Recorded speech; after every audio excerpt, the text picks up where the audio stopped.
CMD news నా పేరు దివ్య నేటి వార్తా విశేషాలు హర్యానా రాష్ట్రంలో వేకువజామున విధులు నిర్వహిస్తున్న పారిశుద్ధ్య కార్మికులపై వాహనం వారిపై దూసుకెళ్లడంతో అక్కడికక్కడే 6 మంది పారిశుద్ధ్య కార్మికులు మరణించారు. వీరికి సంతాపం తెలియజేస్తూ చిత్తూరు మహాత్మా గాంధీ విగ్రహం వద్ద చిత్తూరు సిపిఐ నాయకులు నాగరాజు, చిత్తూరు నగరపాలక సంస్థ మున్సిపల్ కార్మికులు మౌనం పాటిస్తూ నివాళులర్పించారు.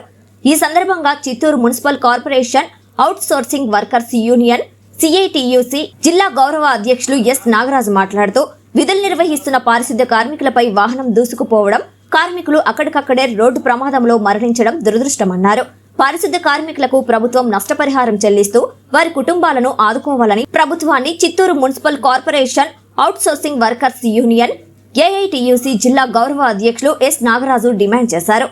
ఈ కార్యక్రమంలో ఏఐటియుసి నగర కార్యదర్శి దాసరి చంద్ర, యూనియన్ గౌరవ సలహాదారులు మణి, గోపీనాథ్, రమాదేవి, విజయ్ కుమార్, రఘు, లతాతో పాటు యూనియన్ నాయకులు జయశంకర్, సుగుణ, వినాయక, ఈశ్వర్, వినోద్, రంజిత్, గోవింద స్వామి, రామనాథం, సుకన్య, కస్తూరి, అమ్ములు తదితరులు పాల్గొన్నారు. వాళ్ళ యొక్క విధులు నిర్వహిస్తున్నటువంటి సందర్భంలో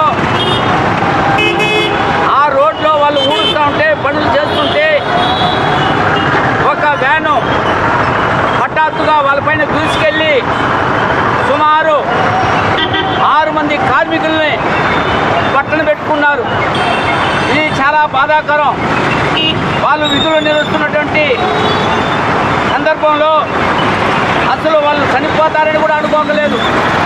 వాళ్ళు విధులు చేస్తామంటే వాళ్ళపైన ఈ యొక్క వ్యాను దూసుకురావడంతో మరణించడంతో వాళ్ళు కుటుంబాలు కూడా రోడ్డు పాలైంది.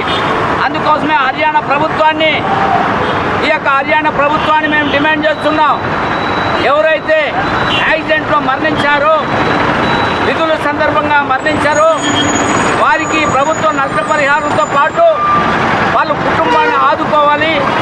అదేవిధంగా చనిపోయినటువంటి వారి స్థానంలో వాళ్ళ కుటుంబాన్ని ఉద్యోగం కల్పించాలని కూడా మేము డిమాండ్ చేస్తున్నాం. కాబట్టి ఈ హర్యానా ప్రభుత్వం మేము విజ్ఞప్తి చేస్తున్న ఒకటే, అడుగున్నటువంటి ముఖ్యమంత్రి, పురపాలక మంత్రి జోక్యం చేసుకొని వాళ్ళకి నష్టపరిహారంతో పాటు వాళ్ళ కుటుంబాన్ని ఆదుకోవాలి.